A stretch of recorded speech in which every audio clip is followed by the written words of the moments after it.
你知道什么叫压榨到骨头里？中国的汽车政策告诉你答案。在中国经济全面下行、产业哀鸿遍野的2025年6月，北京突然给整个汽车行业画了一道血红的红线，10多家主流车企集体宣布，从现在起，供应商付款账期一律压缩至60天以内。这意味着什么？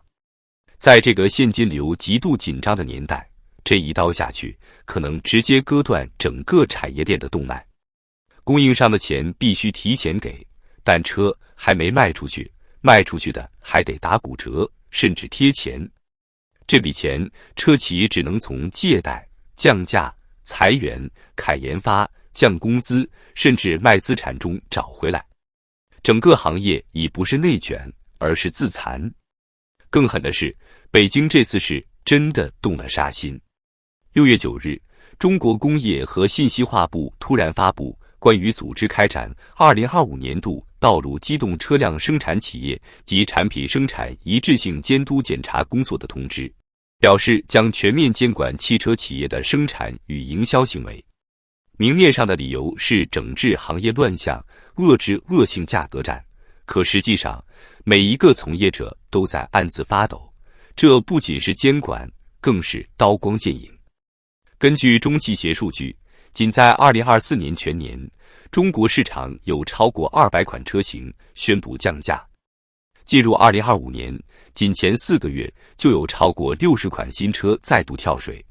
而5月单月降价车型更是突破100款，最高降幅达到5万元人民币以上。价格战打成这个样子，行业利润还能剩什么？答案是几乎归零。2024年，中国汽车制造业的平均利润率仅为 4.3%， 进入2025年第一季度更是滑落至 3.9 百分号，低于全国制造业平均水平。这不是低利润，这是亏本卖车。在这种背景下，北京仍选择收紧政策，甚至进一步干预车企与供应商的合作模式，等于是对正在流血的行业再补一刀。将供应商付款账期缩短至60天以内，看似规范化，实则是要命。正常情况下，账期在90至180天之间，甚至许多大型主机厂直接采用后付款加账期延长加返点扣款的模式，严重挤压上下游。如今政策压顶，主机厂必须用真金白银来对付账款，但车还没卖，钱从哪来？企业只能卖命，供应商只能断血。更糟糕的是，一旦现金链条断裂，最先倒下的不是主机厂，而是遍布中国城乡的2、3级零部件供应商，那些为汽车提供螺丝、线束、车灯、塑料件的小厂。他们是支撑产业的基石，一旦倒下，将造成骨牌效应。据高工产业研究院 GGII 数据，中国新能源汽车产业链上有超过5万家中小企业，其中 75% 以上的企业利润率不足 2%， 账期一旦压缩，预计将有超过 20% 的企业因流动性断裂而倒闭。这不是产业转型，这是系统性崩盘的预演。在行业极度内卷的背景下，另一场荒诞剧正在上演，中国各地出现大量0公里二手车。什么叫0公里二手？一辆崭新的车被车企或经销商先上牌再过户，就成了二手车。原因无他，为了清库存、套补贴、做销量。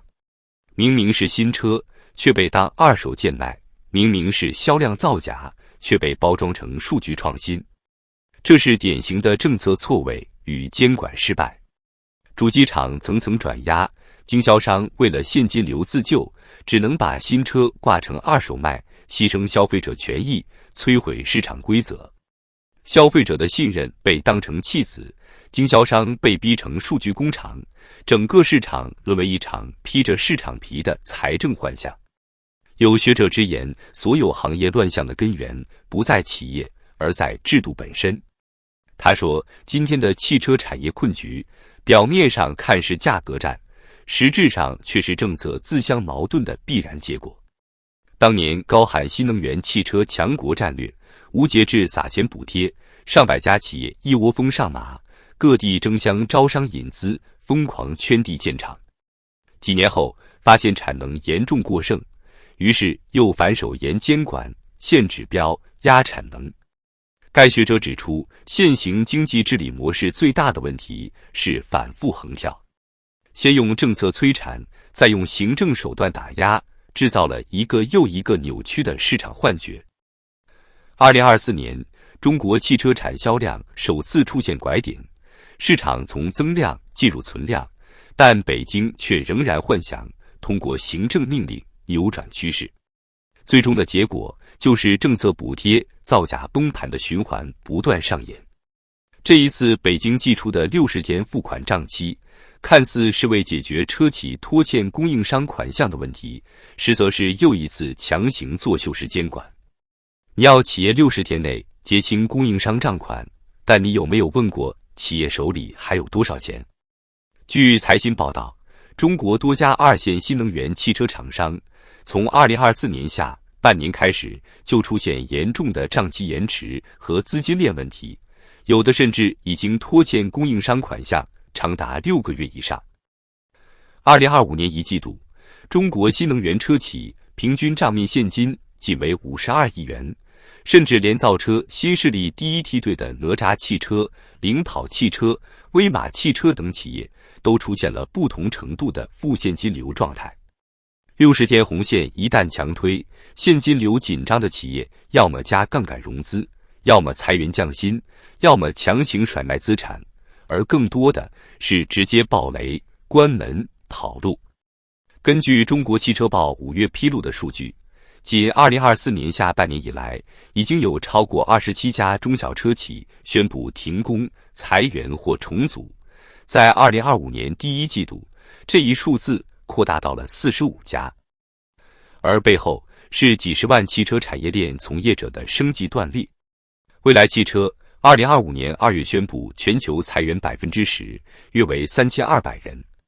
理想汽车3月裁员比例达 8%， 并关闭6家交付中心。哪吒汽车宣布推迟原定的大规模扩产计划，并进入成本优化阶段，实际为裁员降薪。恒驰汽车早已人去楼空，烂尾车型在社交平台被大量曝光。2、3线零部件企业如江苏中恒电子、安徽润祥科技、河北奔泰集团，均因上游主机厂拖欠账款、资金链断裂，进入司法重组程序。这是北京下达的一纸监管命令，就像是一颗手雷丢进一个本就陷入泥潭的战场，每一个执行者都可能成为下一个牺牲品。如果你以为车市的问题只是行业层面，那你就错了。中国汽车销量在2024年创下近10年最低增速。据中汽协数据显示，2024年中国汽车销量增速仅为 2.4%， 远低于过去10年的平均增速 11%。消费者不买车，不是因为不想买，而是根本没钱买了。中国居民人均可支配收入2025年第一季度同比仅增长 3.2%， 而同期 CPI 几近零增长，反映出实际购买力在下降。上海、深圳、广州等一线城市的中产家庭平均杠杆率超过 180%， 每月用于房贷和子女教育的开支占据收入近70%。国家统计局公布，2025年一季度全国社会消费品零售总额同比仅增长 2.9%， 其中汽车类商品零售总额甚至同比下降 1.1%。人们正在告别买车买房的消费时代，进入躺平求稳的生存模式。一边是价格战，一边是消费者萎缩。北京想用监管救场，但现实是过去几年自己造下的因，终究要自己吞。2020年至2022年，中国新能源汽车累计补贴高达3416亿元，形成过度扩张的产能泡沫。比亚迪在2023年领取国家补贴超35亿元，长城汽车10亿元，小鹏汽车超7亿元。政策引导下，至2024年，全国新能源汽车注册企业多达7531家，而能真正实现盈利的不超过20家。大跃进式的产业扩张最终导致的不是产业升级，而是供过于求的血战格局。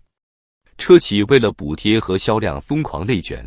消费者则因为不信任而观望退场，恶性循环的另一端是国家财政吃紧，补贴无以为继。据财政部最新数据，2025年第一季度，中央对新能源补贴预算同比锐减40%，地方政府则因债务危机普遍削减产业支持，行业从高补贴突然跌入裸奔时代。有人说，汽车是工业皇冠上的明珠，而如今这颗明珠正在中国的手中一寸寸坍塌。从2009年成为全球第一大汽车市场，到2025年陷入崩盘危机，短短15年，中国车市的命运就像过山车一样，起点与终点的落差令人胆寒。而更令人恐惧的是，这只是中国产业泡沫破裂的第一张多米诺骨牌。房地产泡沫已经爆掉，汽车产业撑不住，下一步会是中国出口，会是半导体，还是地方债？没有人知道。但可以肯定的是，当一个国家开始不断用行政命令干预市场，当企业被迫扮演配合表演的角色，当真正的市场信号被一次次掩盖与粉饰，那离系统性崩塌就不远了。